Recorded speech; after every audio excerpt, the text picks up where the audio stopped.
En el nombre del Padre, y del Hijo, y del Espíritu Santo. Amén.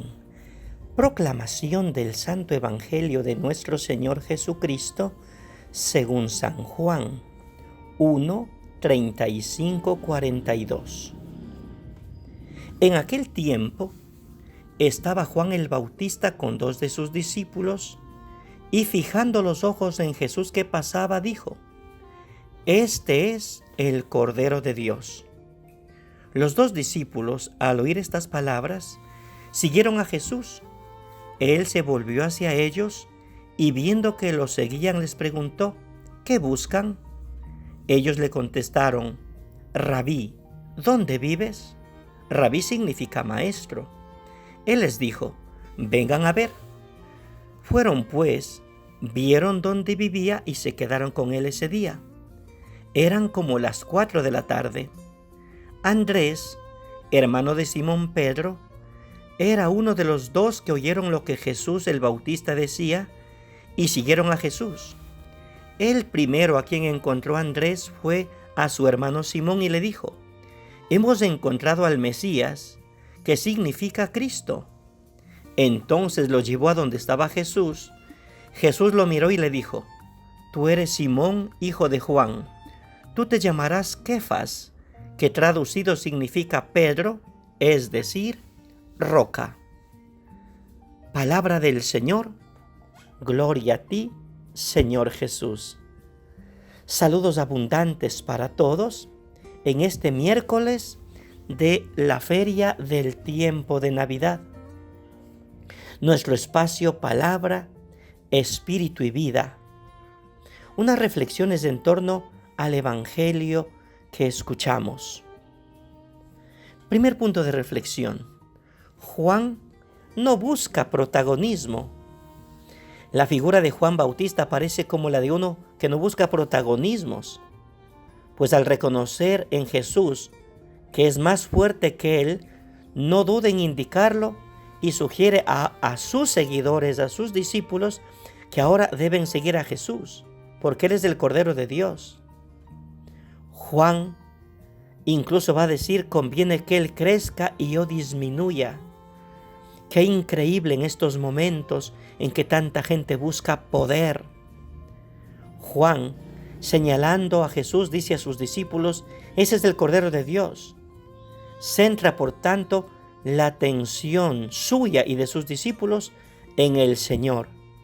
Desde un comienzo y en todas las tonalidades, vemos cómo Juan deja claro que él no es el Mesías, que a él no tienen que seguirle, que él ha venido a preparar el camino, un pueblo bien dispuesto para recibir al Señor.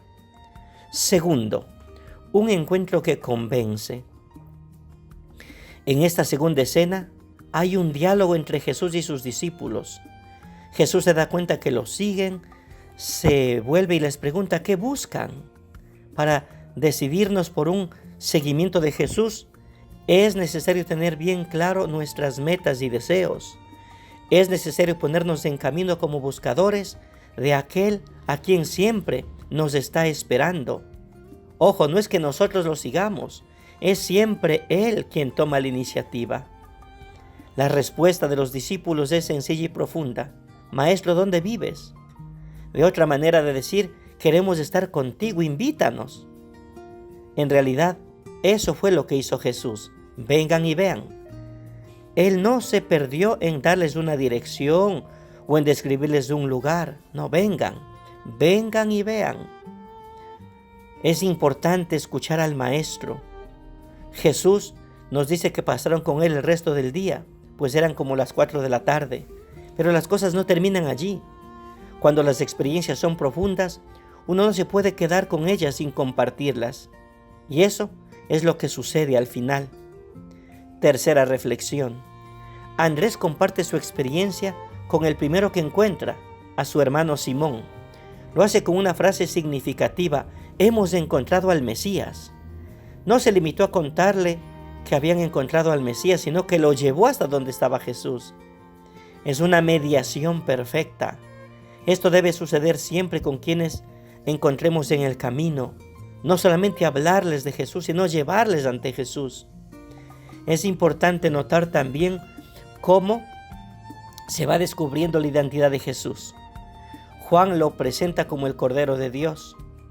Los discípulos de Juan ven en él al Maestro y terminan diciendo que es el Mesías. El Cordero de Dios, según el Antiguo Testamento, se refiere al Cordero sin defecto que se ofrecía en la Pascua. Maestro se refiere a quien predica y enseña. Y Mesías es el ungido, a quien el pueblo esperaba con ansia. Cada vez que se profundiza en la identidad de Jesús, Él mismo se encarga de ayudarnos a profundizar la nuestra. El texto termina con una aclaración acerca de la identidad de Simón. Jesús le cambia el nombre. Desde ahora vas a ser Cefas, es decir, Pedro, que significa piedra sobre quien va a edificar su iglesia. Y una cuarta reflexión, estos tres movimientos que encontramos en los discípulos de Juan, que se convierten después en apóstoles de Jesús. Primero, los discípulos abandonan a Juan para seguir a Jesús. Cuando Juan descubre que ya cumplió su misión, ahora a sus discípulos, a sus seguidores les dice, ya dejen de seguirme a mí, sigan al Cordero de Dios. Segundo, fueron y se quedaron con él. Maestro, ¿dónde vives? Como decíamos, Jesús no da una dirección ni describe un lugar. Vengan y vean, compartan conmigo la vida.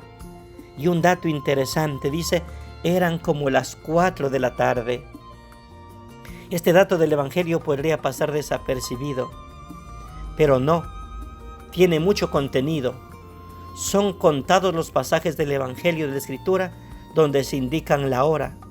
En los Evangelios se menciona la hora de la muerte de Jesús, pero también se menciona la hora en que los discípulos recuerdan su primer encuentro con Cristo. Fue tan importante ese encuentro que incluso la hora quedó registrada. Y eso es importante. Hoy yo me pregunto, ¿a qué hora será mi encuentro con Cristo? ¿O a qué hora fue mi encuentro con Él? Que Dios nos ayude y nos bendiga y sigamos en obediencia a su palabra.